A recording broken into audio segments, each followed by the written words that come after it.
धन्यवाद गोपाल। सबसे पहले तो आज की इस प्रेस कॉन्फ्रेंस में मैं आप सबका हृदय से स्वागत करती हूँ। जैसा अभी गोपाल बता रहे थे कि इस सरकार ने ये परंपरा शुरू की है कि कार्यकाल के हर एक वर्ष की समाप्ति के बाद हर मंत्री अपने अपने मंत्रालय की उपलब्धियों का ब्यौरा प्रेस के माध्यम से देश के सामने रखेगा। मेरी ये आज की प्रेस कॉन्फ्रेंस भी उसी श्रृंखला में आयोजित की गई है। मैं सबसे पहले ये कहना चाहूंगी कि 3 साल बाद आपके बीच में हाजिर हुई हूं और बीच के अंतराल में ये काम पहले सैयद अकबरुद्दीन जी, उसके बाद विकास स्वरूप और अब उतनी ही कुशलता से गोपाल बागले निभा रहे हैं। मैं वर्ष में एक बार ये विस्तृत प्रेस कॉन्फ्रेंस करती हूँ, जो 2015 में भी की और 2016 में भी की। आज मैं इस बात से शुरू करना चाहूंगी कि इस सच्चाई को तो आप लोग स्वीकार करेंगे कि गरीब कल्याण के कार्यक्रमों और साहसिक फैसलों के कारण हमारी सरकार की लोकप्रियता देश में बहुत तेजी से बढ़ रही है। मैं उसमें विदेश मंत्री के नाते ये जोड़ना चाहूंगी कि विश्व में भी भारत का प्रभुत्व उतनी ही तेजी से बढ़ रहा है। आज हमारे प्रधानमंत्री की गिनती दुनिया के अग्रणी पंक्ति में खड़े हुए नेताओं में होती है। आज भारत वैश्विक एजेंडा तय करने में अपनी बहुत प्रमुख भूमिका निभा रहा है। आज विदेशों में बसे हुए भारतीयों का मनोबल बहुत ऊंचा है और संकट में फंसे हुए भारतीयों का विश्वास बहुत बढ़ा है। इन 3 वर्षों में विदेश मंत्रालय की कार्यशैली में 2 महत्वपूर्ण बदलाव आए हैं। एक कि घरेलू विकास के कार्यक्रमों में पहली बार विदेश मंत्रालय अपनी सक्रिय भूमिका निभा रहा है और दूसरा, विदेशों में बसे हुए भारतीयों की सुरक्षा हमारे दूतावासों की प्राथमिकता बन गई है। जहां तक पहले बदलाव का सवाल है, भले ही हमारे फ्लैगशिप प्रोग्राम में मेक इन इंडिया हो, स्किल इंडिया हो, डिजिटल इंडिया हो, क्लीन इंडिया हो, स्मार्ट सिटीज हो, इन सब में भारत के राजदूत इतने सक्रिय हैं कि यदि केवल आप एक एफडीआई के आंकड़े की तुलना करें तो यूपीए के 3 अंतिम वर्ष और हमारी सरकार के ये 3 वर्ष, इन दोनों की तुलना में आप पाएंगे कि 37.5% बढ़ोतरी एफडीआई में हुई, 37.5%। This is a record. और केवल वो विदेशी पूंजी निवेश लाने में अपनी भूमिका नहीं निभाते, बल्कि जो प्रोजेक्ट्स तय हो जाते हैं, प्रधानमंत्री जिनके बारे में एमओयू साइन करके आते हैं, हस्ताक्षरित करके आते हैं, उनको अपने उन देशों में भी, डेस्टिनेशन कंट्रीज जहां वो कार्यरत हैं, और भारत में भी उन संबंधित मंत्रालयों के बीच मेल बैठा करके उसको आगे बढ़ाने का काम करते हैं।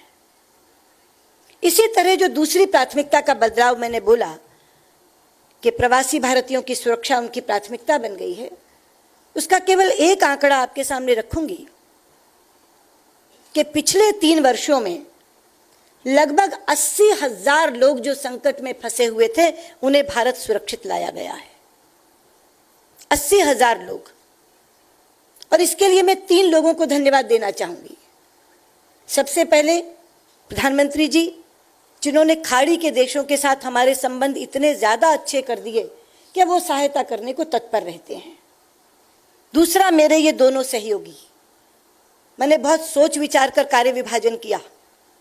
फील्ड का काम जनरल को दिया, चर्चा का काम जर्नलिस्ट को दिया, क्योंकि खड़े होकर निकालने में एक जनरल वाली भूमिका चाहिए। आपने देखा होगा, ऑपरेशन राहत हो, ऑपरेशन संकट मोचन हो, खुद जमीन पर खड़े रहकर कई दिन तपती धूप में दोपहरी में खड़े होकर वो जिस तरह से वहां से लोगों को निकाल कर लाए। सऊदी अरब में वैसा संकट नहीं था, लेकिन सऊदी ओजर ग्रुप, साद ग्रुप, उनके हजारों हजार लोग निकलने थे, 3-3 बार सऊदी अरब जाकर के खड़े होकर के निकाल कर लाए। और चर्चा का सारा काम हमारे दूसरे सहयोगी, क्योंकि उनको टेरिटोरियल डिवीजन दिया है, उनको ओआईए डिवीजन दिया है, तो सऊदी अरब के फॉरेन मिनिस्टर से बात करनी है, दुबई के फॉरेन मिनिस्टर से बात करनी है, कतर में बात करनी है। तो इन दोनों के सहयोग से और हमारे राजदूतों की सक्रियता, ये 3 चीजें जिम्मेदार हैं और उसका परिणाम है प्रधानमंत्री जी के द्वारा बनाए गए अच्छे रिश्ते, इन दोनों की सक्रियता और हमारे दूतावासों की संवेदनशीलता। इसका परिणाम है कि हम 80,000 लोग निकाल कर लाएं। और एक और बात बता दूं, इसमें ऑपरेशन मैत्री का आंकड़ा शामिल नहीं है, जिसमें अलग से 1,05,000 लोग निकले। इसमें सऊदी अरब से होने वाली एमनेस्टी का आंकड़ा शामिल नहीं है, वो अलग से 28,000 लोग हैं जिनको हम फैसिलिटेट कर रहे हैं, वो अलग हैं। ये शुद्ध उन लोगों का आंकड़ा मैंने रखा है जो संकट में फंसे हुए थे और हम लोग जिनको निकाल करके लाए। तो ये जो 2 महत्वपूर्ण बदलाव हुए, उसके कारण ये संभव हुआ। इसी तरह से हमने और भी बहुत सिटीजन सेंट्रिक, जिसे कहते हैं नागरिकों की सहूलियत के लिए, फैसले लिए। उसमें केवल एक का चर्चा करना चाहूंगी, पासपोर्ट का। पासपोर्ट की सेवाओं में हमने सुधार भी किया और पासपोर्ट की सेवाओं में हमने विस्तार भी किया।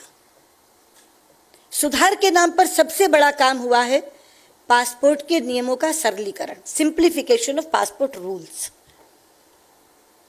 और आप शायद चौंक जाएंगे कि नियमों के सरलीकरण के बाद जब हमने पिछले क्वार्टर से इस क्वार्टर की तुलना की तो 50% की बढ़ोतरी पासपोर्ट में हुई।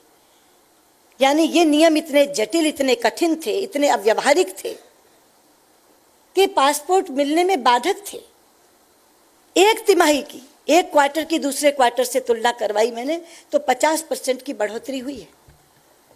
इसी तरह पासपोर्ट सेवाओं में विस्तार। जब हमारी सरकार आई थी तो केवल 77 पीएसके पासपोर्ट सेवा केंद्र देश में थे। पहले हमने आकर उसमें 16 बढ़ाए और जो वादा आपके सामने किया था पहली प्रेस कॉन्फ्रेंस में कि सभी नॉर्थ ईस्ट के स्टेट्स को हम पासपोर्ट केंद्र दे देंगे, उसको पूरा किया। लेकिन उसके बाद हमने एक अभिनव पहल की डिपार्टमेंट ऑफ पोस्ट के साथ और पीओपीएस के, पोस्ट ऑफिस पासपोर्ट सेवा केंद्र की शुरुआत की। पहले चरण में 86 की घोषणा की और आज मुझे बताते हुए खुशी है कि उसमें से 52 ऑपरेशनल हो गए। और दूसरा चरण हम तुरंत घोषणा करने वाले, अगले 2-3 दिन में उसकी भी हम घोषणा कर देंगे। मित्रों, अब मैं आती हूं एक मुख्य बात पर कि इस बार हमने एक मंत्र, जो घोष वाक्य हम बनाते हैं हर वर्ष का अपने उपलब्धियों का, पिछले 2 वाक्य आपको याद होंगे, लेकिन इस बार का घोष वाक्य हमने रखा है प्रभावी कूटनीति उत्तम परिणाम।